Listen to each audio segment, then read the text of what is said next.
নাহিদের নেতৃত্বে আজকে আত্মপ্রকাশ হয়েছে বাংলাদেশের ছাত্রদের একটি দল, যে দলের নাম হচ্ছে জাতীয় নাগরিক পার্টি। কথা বলুন ঠিক না বেঠিক? আমার বন্ধুরা, যে নাহিদ হচ্ছেন প্রধান, যে নাহিদ উপদেষ্টা থাকা অবস্থায় ওই জালেমরা বলেছিল তিনি অনেক কোটি কোটি টাকা দুর্নীতি করেছে, কিন্তু 6 মাসের স্টেটমেন্টে দেখা গেল তার ব্যাংকে লেনদেন হয়েছে মাত্র 10,000 টাকা। কথা বলুন ঠিক না বেঠিক? 6 মাসের ভিতরে যিনি একজন উপদেষ্টা কোটি কোটি টাকার তার পার্লামেন্ট তার আপনার যেখানে ছিল সেখানে কাজ করেছে, 10,000 টাকা লেনদেন হয়েছে। আবার বন্ধুরা, তিনি সব কিছু হিসাব দিয়ে একবার জনতার কাতারে চলে এসেছে যে নাহিদ, সেই নাহিদের প্রধান উপদেষ্টা করে আজকে আত্মপ্রকাশ হয়েছে জাতীয় নাগরিক পার্টি। আমার বন্ধুরা, এদেশের প্রত্যেকটা দল তাদেরকে সাধুবাদ জানিয়েছে। এদেশে ইসলামপন্থী মুসলমান হিসাবে আমরা চাই এদেশে এই ছাত্র ভাইরা যদি বাংলাদেশে যদি উচ্চ জায়গায় ভালো জায়গায় যদি তারা যেতে পারে, তাদের সবচেয়ে সুন্দর এই যে পরিচ্ছন্ন রাজনীতি, যেখানে মারামারি নেই, ফাটাফাটি নেই, যেখানে টাকা দুর্নীতি করার সুযোগ নেই, এই ছাত্ররা যদি দল গঠন করতে পারে তাহলে এদেশের প্রত্যেকটা মানুষ তাদের কাছ থেকে, রাজনীতিবিদরা তাদের কাছ থেকে শিক্ষা গ্রহণ করতে পারবে। ইতিপূর্বে যত ক্ষমতাধর ব্যক্তি ছিল এদের কাছ থেকে শিক্ষা গ্রহণ করুন, এদের কাছ থেকে শিক্ষা গ্রহণ করুন। তোমরা যদি 6 মাস যদি দেওয়া হতো, তোমরা এদেশের জমি দখল করে শেষ করে ফেলতে, একবার ওরে শোষা সুষ্ঠ গ্রাম্য ভাষায়। কথা বলুন ঠিক না বেঠিক? আমার বন্ধুরা, এজন্যে নাগরিক পার্টিকে, জাতীয় নাগরিক পার্টিকে আমাদের পক্ষ থেকে ধন্যবাদ জানাই। আমার বন্ধুরা, আল্লাহ নবী বলেছেন একটা কথা, কেউ রাগ করবেন না। আল্লাহ নবী বলেছেন মাটির উপরটা ওই সময় সবচেয়ে আল্লাহর কাছে প্রিয় যে জমিনে নারী নেতৃত্ব থাকে না। ভালো করে বোঝেন, আল্লাহ তাআলার কাছে জিজ্ঞাসা করা হলো মাটির নিচ কখন ভালো, মাটির উপর কখন ভালো। আল্লাহ নবী বললেন মাটির উপরে মানুষগুলো যদি নারী নেতৃত্ব না থাকে তাহলে ওই জমিনটা আমার কাছে সবচেয়ে প্রিয়। চিৎকার করে আল্লাহু আকবার। আমার বন্ধুরা, আমরা মনে করি নারী নেতৃত্ব সামনে আসলে মনে হয় এদেশে শান্তি আসবে, না, কখনো আসতে পারে না। কারণ মসজিদে ইমামতি করতে গেলে নারীরা করে না, পুরুষরা করে। তাহলে পার্লামেন্টের যারা ইমাম হবে, পার্লামেন্টের যারা সদস্য হবে, তারা তো আমাদের একজন অভিভাবক। সুতরাং সেখানে নারী নেতৃত্ব হতে পারে না, সেখানে পুরুষ নেতৃত্ব যেতে চায়। সুতরাং আমাদের দাবি হলো আগামীতে কোনো নারী নেতৃত্ব প্রধানমন্ত্রী আর আমরা চাই না, আমরা পুরুষ নেতৃত্ব প্রধানমন্ত্রী দেখতে চাই। কারণ পুরুষ নেতৃত্ব প্রধানমন্ত্রী বাংলাদেশে হয়, এদেশে কোরআন দিয়ে যদি পার্লামেন্ট চলে, যিনি শান্তি দেবেন তিনি কে? আর নারীদেরকে শুধু তাই না, একটা ইতিহাস বলি। মুসা আলাইহিস সালাতু ওয়াস সালামের সময় মুসার জামাই ছিলেন, আমার বন্ধুরা, তার 2টা মেয়ে ছিল। আমরা সকলে জানি পানি আনতে গিয়েছিল। এরপরে পানি আনতে গিয়েছিল, সেখানে আবার পানি নেওয়ার জন্য এসেছিলেন। ঠিক সেই সময় মুসা আলাইহিস সালাতু ওয়াস সালাম সামনে ছিলেন। এ থাকা অবস্থায় ওই মেয়ে দুটো বলল, আপনি আমাদের পরিবারের চিনবেন না, আপনি আমাদের পিছনে আসুন, আমি আপনাদের সামনে চলে যাই। আমার বন্ধুরা, ঠিক সেই সময় বলেছিল, না, মেয়েরা সামনে গিয়ে পুরুষেরা পিছনে চলতে পারে না, এখানে গুনাহ আছে না নাই? জোরে বলেন আছে না নাই? সুতরাং তোমরা 2 বোনে পিছনে থাকো আর আমি সামনে থাকি, পিছন থেকে ডিরেকশন দেবে, আমি সেইভাবে চলবো। চিৎকার করে আল্লাহু আকবার। আমার বন্ধুরা, এই জন্য আমরা চাই বাংলার জমিনে এই ছাত্রদেরকে যেন আল্লাহ পাক এদেশের সবথেকে ভালো জায়গায় পৌঁছানো তৌফিক দান করুক। চিৎকার করবেন আল্লাহুম্মা আমিন। আবার বন্ধুরা, এই জন্য জুলুম যারা করবে তাদেরকে ধ্বংস করবেন তিনি কে? আমার বন্ধুরা, তাহলে লক্ষ্য করুন, সুতরাং যারা জালিম হবে আল্লাহ পাক তাদেরকে ধ্বংস করবে, আল্লাহ পাক তাদেরকে দুনিয়ার মাঝে বিদায় গ্রহণ করাবে। এরপর আল্লাহ পাক বলেছিল, ইয়া বুনাইয়া লা তুশরিক বিল্লাহ ইন্নাশ শিরকা লা যুলমুন আযীম। চিৎকার করে বলেন আল্লাহু আকবার। আল্লাহ পাক বলেছে আমার বন্ধুরা কোরআনুল কারীমের ভিতরে লুকমান আলাইহিস সালাতু ওয়াস সালাম তার সন্তানগুলোকে লক্ষ্য করে বলল, ও আমার বৎস খবরদার তোমরা আল্লাহর সাথে শিরক করবে না, তোমরা মানুষের প্রতি জুলুম করবে না। আমার বন্ধুরা এইভাবে জুলুম থেকে আপনাকে ফিরে আসতে হবে। যদি আল্লাহর প্রিয় গোলাম হতে চান আপনাকে জুলুম থেকে ফিরে আসতে হবে। আর যারা জুলুম করে তাদের পরিণতি ভালো হয় না, তাদের পরিণতি খারাপ হয়। কথা বলুন ঠিক না বেঠিক? কেমন খারাপ হয় আমার বন্ধুরা লক্ষ্য করুন। এই পৃথিবীতে নূহ আলাইহিস সালাম দিনের দাওয়াত দিয়েছিল, আমার বন্ধুরা তার জাতির লোক সহ্য করতে পারে নাই। জাতির লোকদেরকে আল্লাহ রাব্বুল আমিন প্লাবন দিয়ে ধ্বংসকরণ করেছিলেন। মিল্লাতা আবিকুম ইব্রাহিম হুয়া সাম্মাকুমুল মুসলিমিন, মুসলিম জাতির পিতা ইব্রাহিম আলাইহিস সালাম তিনিও দিনের দাওয়াত দিয়েছিলেন। আমার বন্ধুরা ফিরাউন সহ্য করতে পারে নাই, সেই নমরুদকে আল্লাহ রাব্বুল আমিন জুতা পিটা করে পৃথিবীর বাস্তা বিদায় গ্রহণ করেছিলেন। কথা বলুন ঠিক না বেঠিক? এখানে শেষ নয় প্রিয় বন্ধুরা, মুসা আলাইহিস সালাম দিনের দাওয়াত দিয়েছিলেন, কালেমার দাওয়াত দিয়েছিলেন। আমার বন্ধুরা ফিরাউন সহ্য করতে পারে নাই। আল্লাহ পাক সেই ফিরাউনকে জুলুম করার কারণে তাকে ধ্বংস গ্রহণ করেছিলেন। আপনার আবার নবী বিশ্ব নবী আখিরি জামানার নবী, তিনি পর্যন্ত এই জমিনে কালেমা দিয়েছিলেন, হকের দাওয়াত দিয়েছিলেন। আমার বন্ধুরা সঙ্গে সঙ্গে আবু জাহল উতবা সাইবা সহ্য করতে পারে নাই, আল্লাহ নবীকে কষ্ট করে দিয়েছে, জুলুম করেছে। আমার বন্ধুরা আল্লাহ নবীর প্রতি জুলুম করার কারণে, নির্যাতন করার কারণে আবু জাহলের গোষ্ঠটা শুদ্ধ দুনিয়ার মাঝে বিদায় গ্রহণ করেছে। ইতিহাস প্রমাণ করে যুগে যুগে যারা জালিম ছিল আল্লাহ পাক তাদেরকে ধ্বংস করেছে, আর মাজলুম ব্যক্তিকে আল্লাহ পাক এই পৃথিবীতে সাহায্য করেছে। কথা বলুন ঠিক না বেঠিক? আপনার সম্মুখে লক্ষ লক্ষ টাকা থাকবে, কিন্তু একজন রোজাদার রমজান মাসে ঘুষ খায় না। ও চিন্তা করে আমি যদি ঘুষ খাই রোজা অবস্থায় আমার রোজা নষ্ট হয়ে যাবে। আমার বন্ধুরা সে দিনের বেলায় সুবে সাদিক থেকে শুরু করে সূর্যাস্ত পর্যন্ত আল্লাহর ভয় করে 1 টাকা ঘুষ খায় না। শুধু তাই না, যদি 12টি মাস যদি এমনিভাবে কোটি কোটি টাকা থাকার পরও আপনি ঘুষ প্রদান না করেন, তাহলে মনে করতে হবে রমজান মাসে রোজা রেখে আপনি 11টি মাস ক্ষুধাবৃত্তি অর্জন করতে পারলেন। আর আপনি রোজা রাখলেন, ঘুষও খালেন, রোজা শেষ। কথা বলুন ঠিক না বেঠিক?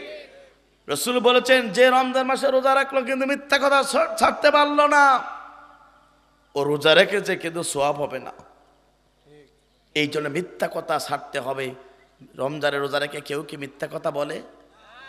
জোরে বলেন করে না? মিথ্যা কথা বলে না। সে জানে আমি যদি মিথ্যা কথা বলি তাহলে আমার বন্ধুরা অবশ্যই আমার রোজাটা ভেঙে যাবে। এই জন্য বন্ধুরা প্রত্যেকটা সময় আল্লাহকে ভয় করে রমজানের সঠিক ইবাদত করার দরকার আছে না নাই? জোরে বলেন আছে না নাই? আমার বন্ধুরা একটা ঘটনা বলে আমি মূল পয়েন্টের উপরে যেতে চাই। কেমন ক্ষুধাবৃত্তি আপনি অর্জন করতে পারবেন, কেমন ক্ষুধাবৃত্তি অর্জন করলে মহান রব আল্লাহ পাক আপনার প্রতি খুশি হয়ে যাবে। রমজান মাস তো বরকতপূর্ণ মাস। আমার বন্ধুরা রমজানে প্রত্যেকটা সময় আল্লাহ তাআলার কাছে দামি। আপনি আমি মুসলমান, আগামীকাল আপনি থেকে রোজা রাখবেন আর চিন্তা করবেন 2025 সালে রোজা, আমি রোজার মাস থেকে রোজা চলে যাচ্ছে, কিন্তু আগামী বছর রোজা আপনি না পেতে পারেন। কিন্তু আপনি আমি যদি এই রমজানের সঠিক ইবাদত যদি করতে পারি, মহান রব খুশি হয়ে যাবেন। আমার বন্ধুরা এদের রোজা রাখার পরে আপনার ক্ষুধাবৃত্তি অর্জন করা লাগবে। কথা বলুন ঠিক না বেঠিক? আমার বন্ধুরা আপনি আমি যদি রমজান মাসে রোজা রেখে যদি ক্ষুধাবৃত্তি অর্জন করতে পারেন, যিনি আপনার প্রতি খুশি হবেন তিনি কে? জোরে বলেন তিনি কে? আমার বন্ধুরা তিনি হচ্ছেন মহান রব। এই জন্য আমার বন্ধুরা একটু লক্ষ্য করুন, অদ্য জাহানের প্রেসিডেন্ট নাম তার ছিল ওমর রাদিয়াল্লাহু তাআলা আনহু। অদ্য জাহানের প্রেসিডেন্ট নাম তার ছিল ওমর রাদিয়াল্লাহু তাআলা আনহু। তার শাসন আমলে আমার বন্ধুরা ওমরের দেশে আমার বন্ধুরা একটি বাগানের ভিতরে একটি বাড়ি ছিল। আমার বন্ধুরা তার রাজবাড়ি থেকে অনেক দূরে একটা বাগান ছিল, ওই বাগানের ভিতরে একটা বাড়ি ছিল। ওই বাড়ির ভিতরে 2টা লোক বসবাস করত, কিন্তু পুরুষবিহীন 2জন ছিল মেয়ে মানুষ। আমার বন্ধুরা 2জন তারা অনেক দূরে তারা বাগানের ভিতরে বসবাস করতো একটি ঘরের ভিতরে। হঠাৎ করে একদিন আমার বন্ধুরা মা এবং মেয়ে 2জন এখানে বসবাস করত, কিন্তু মা ছিল দুধের ব্যবসা করত। হঠাৎ করে একদিন মনে করেন 20 কেজি দুধ হয়েছে, কিন্তু প্রতিদিন তারা 30 কেজি দুধ বিক্রি করে, 10 কেজি দুধ হঠাৎ করে ঘাটতে হয়ে গেল। এবার নিজের মা মেয়েকে বলে, ও আমার কলিজার টুকরা সন্তান, আজকে তো 10 কেজি দুধ ঘাটতি হয়েছে। ও আমার কলিজার টুকরা সন্তান, শুনে রাখো, এই 10 কেজি দুধ ঘাটতি হয়েছে, তাহলে কিভাবে আমি সমাজে এগুলো মেকআপ করব বা পরিপূর্ণ করব? ও আবার মেয়ে, তুমি শুনে রাখো, এই 20 কেজি দুধের ভিতরে যদি 10 কেজি পানি দেই, তাহলে 30 কেজি হয়ে যাবে, বাকি ঘাটতিগুলো তো সুন্দরভাবে পূর্ণ হয়ে যাবে। আমার বন্ধুরা, মা যখন এই কথা বললেন, সঙ্গে সঙ্গে মেয়ে বলল, ও আমার সরদমা, ও আমার জনম দুঃখিনী মা, আপনি কি জানেন না জাহানের প্রেসিডেন্ট হচ্ছে ওমর? একবার জোরে জোরে বলেন আল্লাহু আকবার। মা বললেন, ও আমার সন্তান, জাহানের প্রেসিডেন্ট ওমর কি হবে? সঙ্গে সঙ্গে মেয়েটি বললেন, ও মা, আপনি কি চিন্তা করেন না, জাহানের প্রেসিডেন্ট হচ্ছে ওমর। যদি এই পানির ভিতরে, দুধের ভিতরে পানি মেশাবেন, এই কথা যদি সংবাদ যদি ওমর যদি শোনে, আপনার আমার কালা পর্যন্ত নিতে কোমর রাখবে না। আমার বন্ধুরা, সেদিন ঠিক ওমর ওই বাড়ির পাশ দিয়ে যাচ্ছিলেন, মেয়ে এবং মায়ের সমস্ত কথোপকথন, সমস্ত কথাগুলো বাড়ির পিছনে থেকে তিনি শুনেছিলেন। আমার বন্ধুরা, সঙ্গে সঙ্গে মা বললেন, আমার কলিজার টুকরা সন্তান, ওমর তো আমাদের বাড়ি পাশে থাকবে না, সে রাজ দরবারে থাকবে। আমার বন্ধুরা, সঙ্গে সঙ্গে ওই মেয়েটি বললেন, ও আমার মা, আপনাকে চিন্তা করলেন না, ওমরের রাজ দরবার থেকে, ওমরের কাছ থেকে আমরা ফাঁকে দিতে পারি, কিন্তু মোহাম্মদের যে মহান রব আল্লাহ আছে, আল্লাহর কাছ থেকে আমরা ফাঁকে দিতে পারি না। কথা বলুন ঠিক না বেটি? ও আমার মা,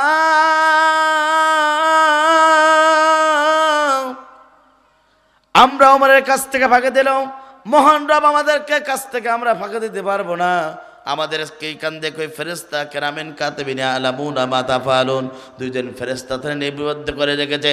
সুতরাং দুধের যদি পানি মেশায়, তাহলে মহান রব দেখবেন, তাহলে মহান রব আমাদের প্রতি কত অসন্তুষ্ট হবে, মৃত্যুর পরে আমাদেরকে কঠিন শাস্তির আনবে। কথা বলুন ঠিক না বেটি? ও আমার মা, আপনি শুনে রাখেন, যতটুকু দুধ হয়েছে এই দুধগুলো পরিপূর্ণ করে সবার মাঝে বিতরণ করে দিন। তারপরও ঘাটতি দুধ হয়েছে, কোনো সমস্যা নাই। এই কথোপকথন ঘরের পেছন থেকে ওমর শুনেছিলেন। ফজর হয়ে গেল, ওমর রাদিয়াল্লাহু তাআলা আনহু তার প্রশাসন বাহিনী দিয়ে মা এবং মেয়েকে গ্রেপ্তার করে ওমরের রাজ দরবারে নিয়ে আসা হলো। এবার ওমর রাদিয়াল্লাহু তাআলা আনহু মা এবং মেয়েকে লক্ষ্য করে বললেন, শোনো শোনো শোনো, তোমরা দুই মাপে যে কথা গত রাত্রে বলেছিলে, সমস্ত কথাগুলো ওমরের কানে আছে। একবার জোরে জোরে বলেন আল্লাহু আকবার। মা এবং মেয়ে টেনশনে পড়ে গেল। হায় হায়, যে কথা আমরা বললাম ওমরের কানে চলে গেছে, তাহলে আমাদের কাল্লা পর্যন্ত থাকবে? জোরে বলেন, থাকবে না। ওমর রাদিয়াল্লাহু তাআলা আনহু তার স্ত্রীকে ডাকলেন, প্রিয়তম স্ত্রী, এখানে আসো। তুমি তো তোমার সন্তানকে বিবাহের জন্য মেয়ে খুঁজতেছিলে, আমি উত্তম মেয়ে পেয়েছি। সঙ্গে সঙ্গে ওমরের স্ত্রী বলল, কেমন? এই তো সে মেয়ে, উত্তম পাত্রী, যে মেয়ে তার মা দুধে পানি মেশাতে চায়, কিন্তু আল্লাহর ভয়তে এই মেয়ে দুধে পানি মেশাতে দেয় না। খোদার কসম, ও আমার স্ত্রী, শুনে রাখো, যদি আমাদের সন্তানের সাথে এই মেয়ে যদি বিবাহ দেয়, এই মেয়ের পেট থেকে দুনিয়াতে ওলি আনবে। চিৎকার করে বলেন আল্লাহু আকবার। পঞ্চম খলিফা যিনি হয়েছেন আব্দুল আজিজ, তিনি ছিলেন সেখানে থেকে। আমার বন্ধুরা, এভাবে যদি খোদাভীতি অর্জন করা যায়, তাহলে আপনি চিন্তা করেন, সুবে সাদিক থেকে শুদ্ধ পর্যন্ত আপনার কাছে সব কিছু থাকে, খাবার দাবার, স্ত্রী, সব কিছু থাকে, কিন্তু আপনি ব্যবহার করেন না। আল্লাহ পাক এটাকে এখন পর্যন্ত আপনি নিষেধ করেছেন। এই যে নিষেধ থেকে আপনি ফিরে আসলেন, খোদাভীতি অর্জন করলেন, আল্লাহ পাক এটা আপনার জীবন থেকে চায়। আপনি যেমন রাস্তায় আপনি অসংখ্য টাকা পড়ে আছে, কিন্তু একটা টাকা আপনি গ্রহণ করেন না রমজান মাসে, কেউ সে জানে এটা পাওয়া টাকা যদি আমি নেই, তাহলে আমার রোজাকে নষ্ট হয়ে যাবে। তাহলে এখানে আপনি কি করেন সে সময়, যে ভাই 1000 টাকা পেয়েছি, মসজিদে বলেন যে 1000 টাকা পেয়েছি, বা এই টাকাটা পেয়েছি, আপনারা কে আছেন, উপযুক্ত প্রমাণ দিয়ে আপনি নিয়ে যান। আমার বন্ধুরা, এই যে রোজা রাখার পরে আপনি খোদাভীতি অর্জন করলেন, গোটা জীবনটা যদি এমনিভাবে প্রত্যেকটা কাজ যদি আল্লাহর খোদাভীতি অর্জন করতে পারেন, যিনি আপনাকে ভালোবাসবেন তিনি কে? এই জন্য আমার বন্ধুরা, আমরা যেন 2025 সালে রমজান যেন হেলায় খেলায় কাটাবো না। এই রমজান মানে সঠিকভাবে ইবাদত করে যদি আমরা আল্লাহর নৈকট্য হাসিল করতে পারি, যিনি খুশি হবেন তিনি কে? জোরে বলেন তিনি কে? আমার বন্ধুরা, আল্লাহ পাক আমাদের সকলকে রমজান মাসে রোজা রাখার তৌফিক দান করুক। আবার অনেকে একটা প্রশ্ন করে যে হুজুর, রমজান মাসে তারাবি 10 টাকাত পড়বো না 8 টাকাত পড়বো না 20 টাকাত পড়বো? মতাদর্শ আছে না নাই? জয়বান আছে না নাই? আমরা ওমর রাদিয়াল্লাহু আনহু থেকে 20 টাকাত আছে, আমরা মুসলমান হিসাবে করে মতাদর্শ আমরা বুঝি না। 8 টাকাত 6 টাকাত 5 টাকাত বুঝি না। আমরা আল্লাহকে খুশি করার জন্য 20 টাকাত পড়তে চাই। কাকে খুশি করতে চাই? বেশি বেশি রমজান মাসে সেজদা দিলে কি আল্লাহকে আপনার আমার প্রতি অখুশি হবে? আপনি বেশি বেশি যদি আপনি 20 টাকাত পড়েন, কোরআন তেলাওয়াত বেশি শুনবেন, আমার বন্ধুরা কোরআন তেলাওয়াত বেশি শুনলে আপনার কি আমল নামায় গোনা হবে না সওয়াব হবে? সওয়াব হবে। আমার বন্ধুরা, দুইটা জিনিস আপনার জন্য সুপারিশ করবে। তার একটা হচ্ছে কোরআন, দ্বিতীয় হচ্ছে রমজানের রোজা। আমার বন্ধুরা, এজন্য রাতের বেলায় যারা কোরআন তেলাওয়াত শুনবে এবং রমজানের রোজা রাখবে, আল্লাহ নবী বলেছেন এই দুইটা জিনিস তাদেরকে সুপারিশ করে করে আল্লাহর জান্নাতে নিয়ে যাবে। চিৎকার করে বলেন আল্লাহু আকবার। সুতরাং আমরা এক ঐক্যবদ্ধ যে আমরা 8 টাকাত নয়, আমরা 12 রাকাত নয়, আমরা 20 টাকাত নামাজ ইনশাআল্লাহ, তারাবির নামাজ ইনশাআল্লাহ পড়বো। পড়তে চান কারা কারা? দু হাত তোলা আল্লাহকে উঠিয়ে দেন তাড়াতাড়ি। লিল্লাহে তাকবীর, লিল্লাহে তাকবীর। আবার একটা কথা আছে, অনেকে বলে যে হুজুর, তারাবির নামাজ যদি না পড়ি রমজানের রোজা কি হবে? অনেকে বলে কি না? বলে যে আমি যদি রমজানের রোজা না রাখি তাহলে কি রমজানের তারাবি যদি আমি না রাখি রোজা কি আমার হবে? ভাইজান, দুইটা ডিভাইডেড। আপনি যদি রমজান মাসের তারাবি পড়েন সওয়াব পাবেন, আবার রমজান মাসে রোজা রাখলে সওয়াব পাবেন। কিন্তু আপনি দুটাই আপনি যদি করেন তাহলে আপনার সওয়াব বেশি হয়ে যাবে। কিন্তু আপনি রোজা রাখলে রোজার সওয়াব পাবেন, তারাবি পড়লে তারাবির সওয়াব পাবেন। কথা বলুন ঠিক না বেঠিক? সুতরাং কেউ যদি তারাবি যদি অসুবিধা মতো পড়তে নাও পারে, কিন্তু সে যদি রোজা রাখে তাহলে আল্লাহ পাক তার আমল নামায় সওয়াব দেবে। চিৎকার করে বলেন আল্লাহু আকবার। আমার বন্ধুরা, এই জন্যে কেউ যদি তারাবি না পড়তেও পারেন তাহলে রমজানের রোজা কিন্তু ছাড়া যাবে। জোরে বলেন ছাড়া যাবে না? আমরা রমজানের রোজা রাখবো। আমার বন্ধুরা, আমি আমার মূল পয়েন্টে চলে যেতে চাই। এই পৃথিবীর মাঝ থেকে যারা জালিম ছিল, এই পৃথিবীর মাঝে যারা ইসলাম বিরোধী ছিল, কোরআন বিরোধী ছিল, ইসলাম বিরোধী ছিল, তারা সবচেয়ে এই পৃথিবী যারা ইসলামের পক্ষে ছিল, কোরআনের পক্ষে ছিল, হকের পক্ষে ছিল, তাদেরকে সবচেয়ে কষ্ট দিয়েছে। ইতিহাস প্রমাণ করে এই পৃথিবীতে যারা হকের পক্ষে ছিল তাদের পরে জুলুম, নির্যাতন, স্টিমুলা চালানো হয়েছে। তারপরেও দুনিয়ার কোনো ইসলাম ওয়ালা ব্যক্তিগুলো বাতিল শক্তির কাছে 1 সেকেন্ডের জন্য মাথা নত করি নাই। যারা জুলুম করেছে, নির্যাতন করেছে, স্টিমুলার চালিয়েছে পৃথিবীতে ইসলাম ওয়ালা ব্যক্তিগুলোর উপরে, তাদেরকে ধ্বংসগ্রহণ করেছেন তিনি কে? আজকে আমি সামান্য পরিসরে মাত্র কয়েকটা মিনিট আমি কথা বলতে চাই। আমার বন্ধুরা, যুগে যুগে যারা ইসলামের বিরোধিতা করছে, কালেমার বিরোধিতা করছে, হকের বিরোধিতা করেছে, তাদের পরিণতি কি হয়েছে, কয়টা কারণে তাদের এই ধ্বংস হয়েছে জানার দরকার আছে না নাই? জোরে বলেন আছে না নাই? আমার বন্ধুরা লক্ষ্য করুন তাহলে, যুগে যুগে যারা ইসলামের বিরোধিতা করেছিল, যুগে যুগে যারা কোরআনের বিরোধিতা করেছিল, যুগে যুগে যারা আল্লাহর দ্বীন কায়েমের বিরোধিতা করেছিল, তাদের অবস্থা দুনিয়ার মাঝ থেকে কেমন হয়েছিল, কিভাবে তারা ধ্বংস হলো, কেন তাদেরকে অধঃপতন হলো। আবার বন্ধুরা, এই বিষয়ে আলোচনা করতে চাই। রমজান এক মুহূর্তে, আগামীকালকে আমাদেরকে প্রচণ্ড কাজ, তারপরও সংক্ষিপ্ত আলোচনা আমি করতে চাই।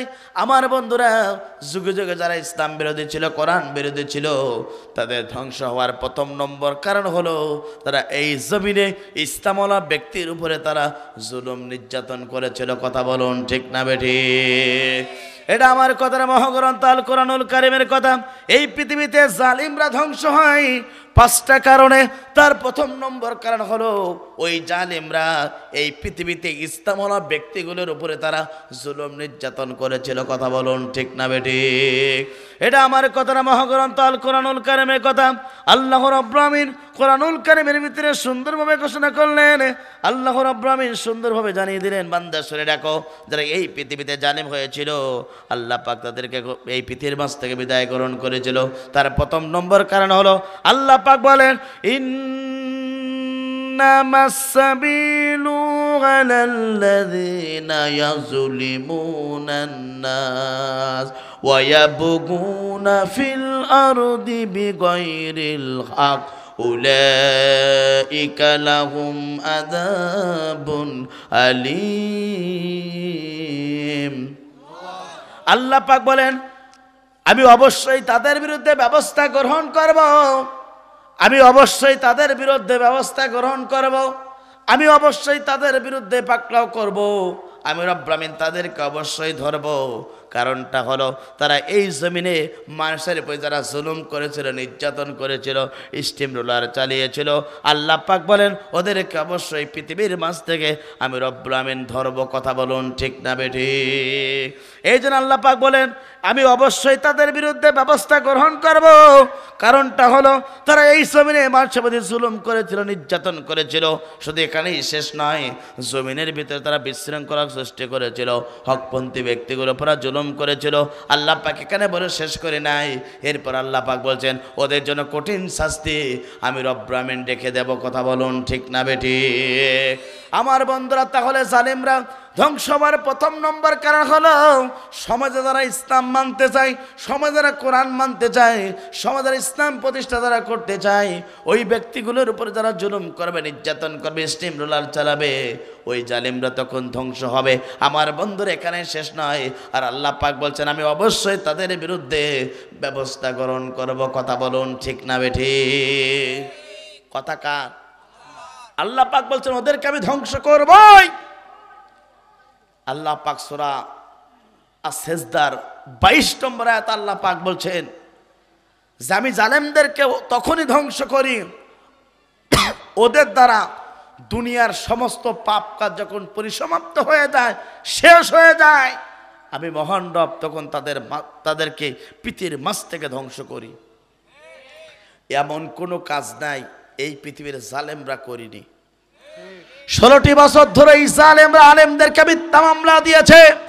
যে আলেমরা ছিল জাতির শ্রেষ্ঠ সন্তান, যে আলেমদের কথা শুনলে লক্ষ লক্ষ জনতা একত্রিত হতো, যে আলেমদের জবান থেকে কোরআনের তাফসীর শোনার জন্য লক্ষ লক্ষ মানুষ একত্রিত হতো, সেই আলেমরা যখন এই সমাজে কালেমার দাওয়াত দিয়েছিল, হকের দাওয়াত দিয়েছিল, ওই জালেমরা আলেমদেরকে মিথ্যা মামলা দিয়ে জাতির লোকদের সম্মুখে নিকৃষ্ট বানার জন্য চেষ্টা করেছিল। আলেমদের কি কষ্ট দিয়েছে না? আলেমদেরকে রাজাকার বানানো হয়েছে, ধর্ষণকারী বানানো হয়েছে। আলেমদেরকে বলেছে একটা দুটো হুজুর ধর, সকাল বেকাল নাস্তা কর, মাথায় টুপি মুখে দাঁড়িয়ে এদের পিঠি লাগাও বাড়ি। এইভাবে আলেমদেরকে তারা কত নিকৃষ্ট করার জন্য জাতির সম্মুখে চেষ্টা করেছে। আমার বন্ধুরা, এই নিকৃষ্ট করার জন্য যারা চেষ্টা করেছিল, ওই জালেমদেরকে আল্লাহ পাক আলেমদেরকে শ্রেষ্ঠত্ব দিয়েছে, আর জালেমকে বাংলার জমিনে সবচেয়ে নিকৃষ্ট আল্লাহ পাক করে দিয়েছে। সে আল্লাহ পাক আছে না নাই?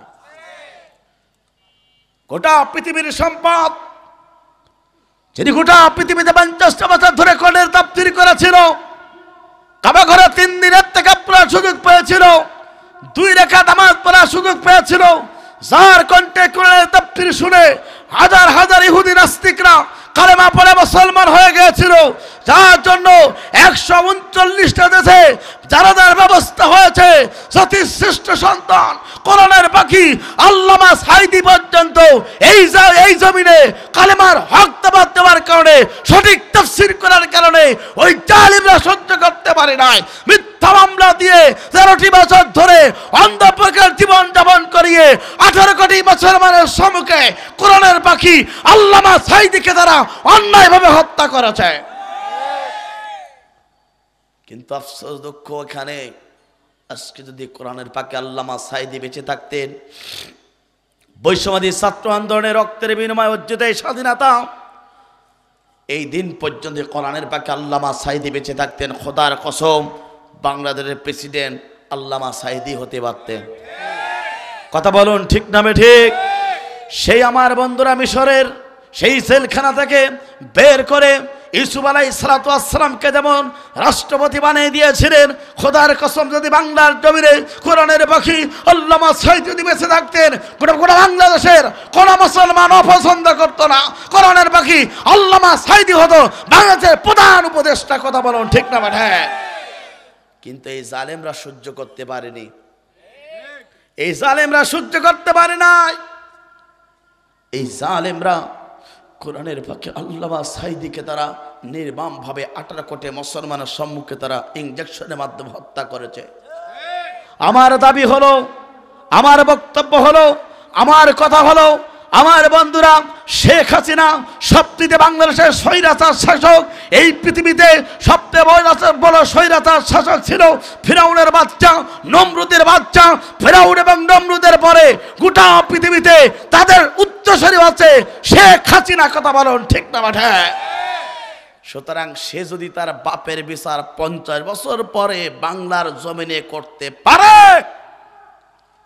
শেখ হাসিনা যদি তার বাপের বিচার 50 বছর পরে বাংলার জমিনে করতে পারে, এদেশের মুসলমানের দাবি হচ্ছে কোরআনের পাখি আল্লামা সাঈদীকে 18 কোটি মুসলমানের সম্মুখে যে হত্যা করেছে, এদেশের তৌহিদি জনতারা আগামীতে আল্লামা সাঈদীর হত্যার বিচার এই বাংলার জমিনে হবেই হবে, কেউ ঠেকাতে পারবে না। কথা বলুন ঠিক না বেঠে? সুতরাং কুশুডাঙ্গাবাসী, সাতক্ষীরাবাসী, খুলনাবাসী আপনাকে বলতে চাই, এখন থেকে ঐক্যবদ্ধ হতে হবে। আর কোন জালিম বাংলার জমিনের ক্ষমতার মস্তদে মুসলমান দেখতে চাই না। আমরা আগামীতে ঐক্যবদ্ধ হয়ে এমন একজন পার্লামেন্টের এমন একটা পার্লামেন্ট দেখতে চাই, যে পার্লামেন্টের প্রত্যেকটা সদস্য হবে কোরআনওয়ালা, ইসলামওয়ালা, কোরআনের পক্ষের লোক। যদি তারা ক্ষমতার মাস্তানে যেতে পারে, এদেশের কোন দুর্নীতি বন্ধ হবে। কোটি কোটি টাকা তারা কেউ বেগম পারে বাড়ি বানাবে না। কিন্তু কোন জালেম যদি ক্ষমতার মাস্তানে যায়, তাহলে আলেমদেরকে সহ্য করতে পারবে না। এই জন্য আগামীতে ইসলামের পক্ষে বিজয় করার জন্য হকের পক্ষে থাকার দরকার আছে না নাই?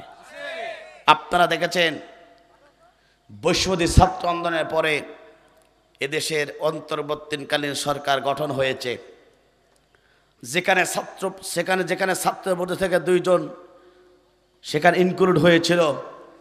একজনের ছিল নাহিদ, স্নেহের ছোট ভাই নাহিদ, এবং 2 নম্বর আছে আসিফ মাহমুদ। আমার বন্ধুরা, সেই